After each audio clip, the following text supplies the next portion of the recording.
Allô, je suis le capitaine Steffi Wolf et je vous embarque aujourd'hui pour une nouvelle vidéo. Comme vous l'avez vu dans le titre, il s'agit du bilan de mes lectures du mois de juillet. Et comme vous allez le voir tout de suite, ces lectures étaient essentiellement sur Liseuse.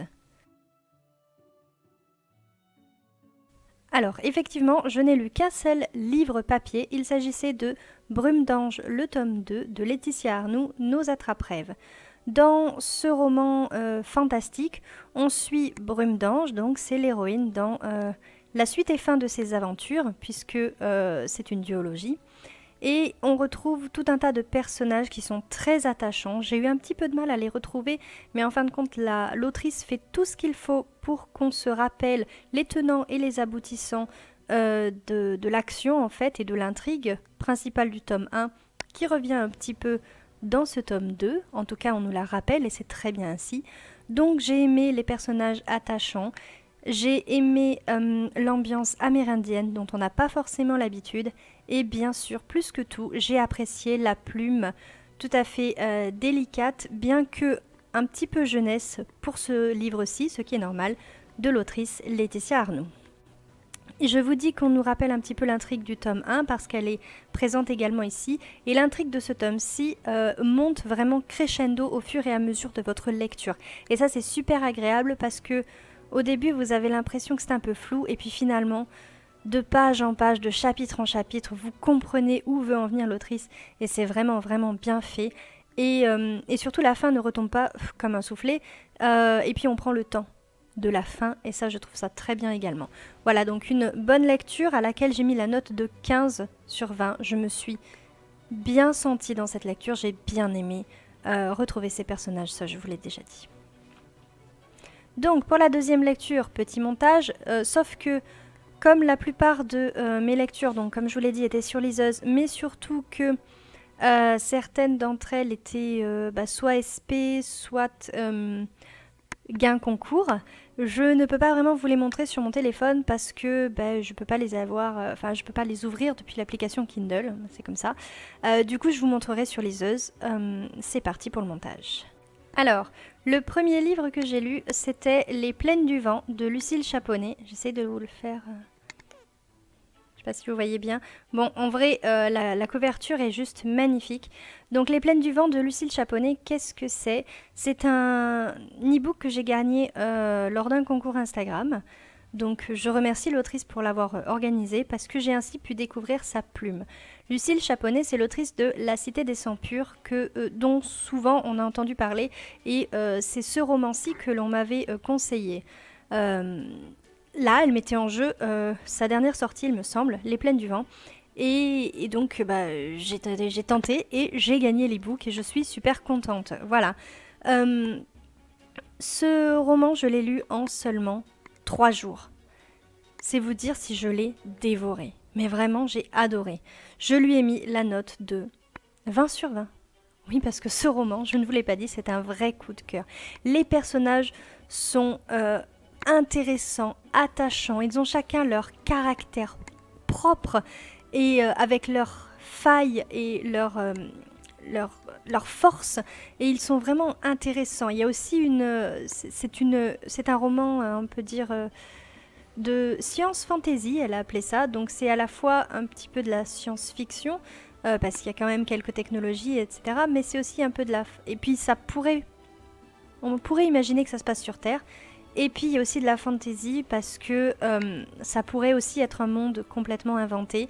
Je vais peut-être poser ça, vous avez compris de quoi je parle. Donc ça pourrait être un monde complètement inventé, ça pourrait... Voilà, ça se passe dans le désert, donc il y a aussi cet aspect fantasy orientale que j'ai beaucoup apprécié, avec des chevaux élémentaires, donc qui représentent les éléments, le feu, l'air, la terre et l'eau. Parfois un cheval n'a qu'un seul élément, parfois il en a 2, 3, voire les 4 quand c'est l'originel. Voilà. J'ai vraiment adoré ce roman, ça m'a donné envie d'en lire plus au niveau de l'univers. Bon, ça, j'ai pas l'impression que ce soit prévu, mais aussi par rapport à ce que fait l'autrice, voilà. Il serait peut-être temps maintenant que je vous raconte l'histoire. Donc, dans cette histoire, on retrouve Vania, qui est l'héroïne, et qui va devenir une chasseuse d'Aïfa. Les Aïfas, ce sont donc ces chevaux élémentaires. aux côtés de sa meilleure amie Carmen. Voilà, Carmen qui est genre la meilleure de toute promotion et de tous les temps presque, voilà. Et, euh, et Vania, elle est bonne, mais pas tant que ça. Et quand elle se retrouve sur pas le podium, mais prise parmi les premiers, on va dire, elle y croit pas. Et en fin de compte, bah, clairement, la suite va démontrer toutes ses qualités.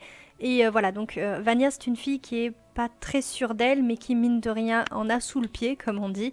Voilà, donc ensemble, elles vont partir dans cette académie de chasseuses et de chasseurs, et elles vont être formées, etc. Et il se trouve qu'elles vont capturer un Haïfa extraordinaire. Et donc, voilà, tout va tourner autour de ça, de la suite de cette capture et de ce que va découvrir Vania sur la façon dont sont traités les Haïfas. C'est aussi ce que j'ai apprécié dans ce roman, c'est qu'il a une espèce de portée écologique qui nous permet de réfléchir également. Donc écologique parce que vous avez d'un côté le désert et de l'autre ce qui se passe sous terre. Donc en fait on a besoin d'eau, on a besoin de... Il fait trop chaud, voilà, donc vous avez un peu le côté réchauffement climatique. Et puis il y a aussi le côté comment est-ce qu'on traite les animaux, comment est-ce qu'on traite les humains. Et tout ça, ça fait vraiment réfléchir et ça fait de ce roman un roman vraiment coup de cœur pour moi. Ouais, j'ai adoré, donc je ne peux que vous inviter à le lire. Ma seconde lecture est en fait une lecture que j'ai lue tout au long du mois et que je n'ai pas finie. C'est une bêta lecture, je ne vous en dirai pas plus. Ma troisième lecture, enfin, ouais, plus ou moins, parce que oui, je reviens sur le début, c'était un peu brouillon tout ça. Donc, Brume d'Ange, je l'ai commencé en juin et terminé en août, en juillet. C'est pour ça que, voilà, pour moi, ça compte sans compter. Les Plaines du Vent, c'était donc ma première réelle lecture. Ma deuxième lecture, je vous dis, c'est une bêta et je ne l'ai pas terminée. Ma troisième lecture, c'était un SP. Il s'agissait de La Société des Vampires de Annabelle Blangier. Alors, c'est un SP et la couverture sur le e-book n'est pas finie, je pense. Mais voilà, je peux vous la montrer quand même. Voilà. De toute façon, je vous mettrai en barre d'infos les liens vers les différents romans, les liens d'achat en fait, pour que vous puissiez voir déjà les couvertures et éventuellement, si ça vous plaît, peut-être les acheter. Voilà. Donc, La Société des Vampires, c'est en réalité un tome 2, c'est la suite de Immortel, toujours d'Annabelle Blangier, et toujours, je ne sais pas si je l'ai dit, aux éditions du Petit Caveau. Dans le premier tome, on découvrait Adeline, l'héroïne, qui avait 15 ans, pardon, et Morgan Crane, qui était un vampire, voilà. On découvrait également le père d'Adeline, Franck Deville, qui est capitaine de police. Et voilà, on retrouve ces personnages dans ce tome 2, mais il est à savoir qu'on peut lire ce tome 2 sans avoir lu le premier tome, en fait. Parce que on revient vite fait sur quelques éléments de l'intrigue du premier tome, mais il n'est pas essentiel à la compréhension de ce tome-ci. Voilà. Dans ce tome-ci, la Société des Vampires... on découvre cette société des vampires.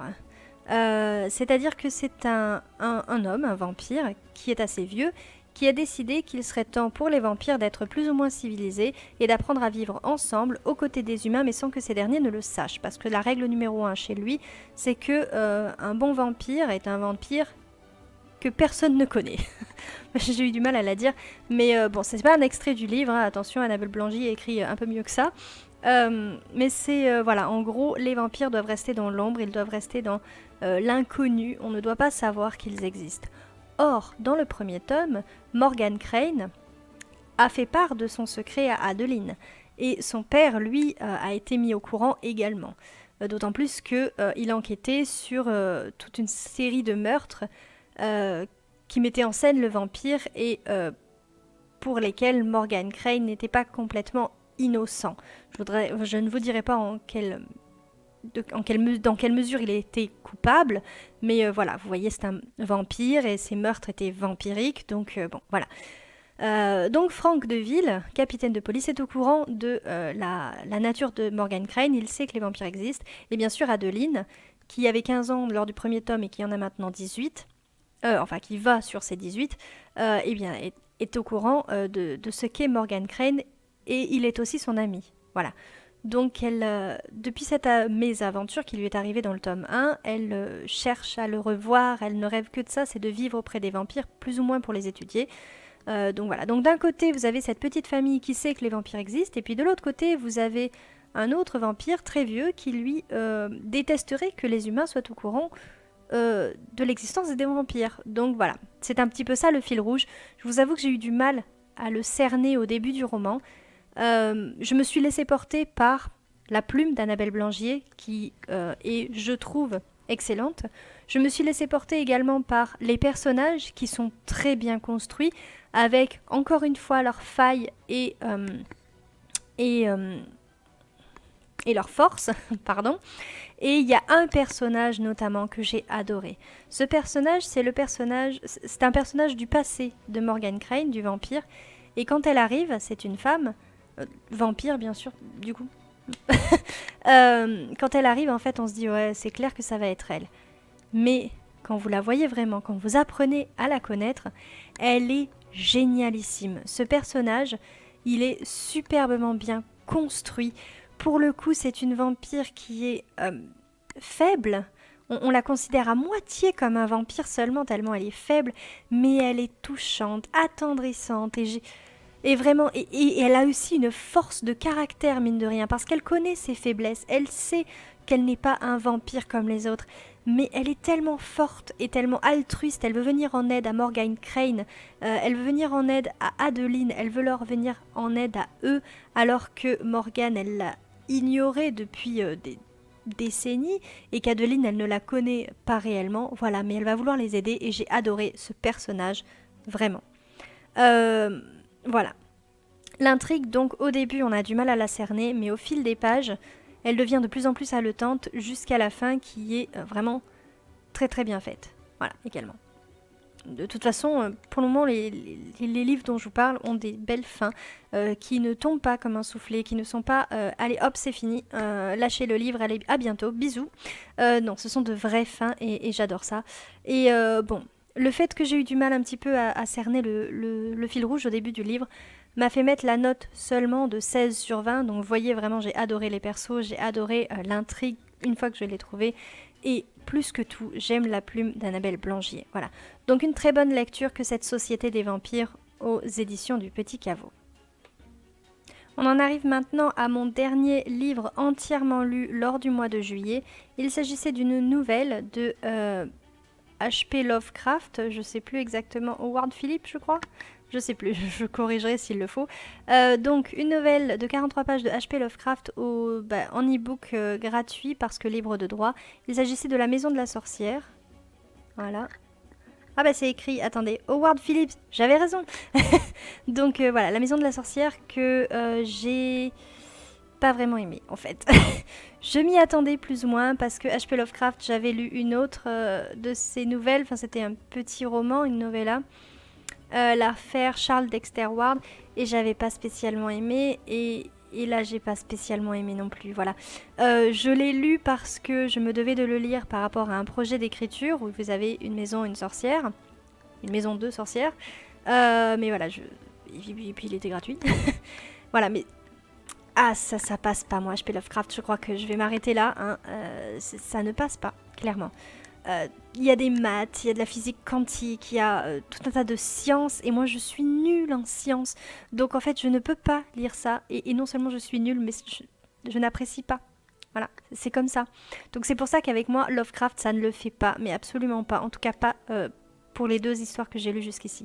En revanche, ce qu'il a fait, et ce qui me sert, ou va me servir, c'est les descriptions de la maison de la sorcière, qui là sont vraiment intéressantes. Je dis intéressantes parce que, mine de rien, j'accrochais pas tant que ça à l'histoire. Et puis, l'accès, à chaque fois, il axe donc ses romans ou ses histoires, enfin pour le moment les deux que j'ai lus jusqu'ici, et de ce que je sais de Lovecraft, il axe ses histoires sur la folie. Et c'est vrai qu'on voit vraiment le moment où l'homme devient plus ou moins fou, où ça bascule.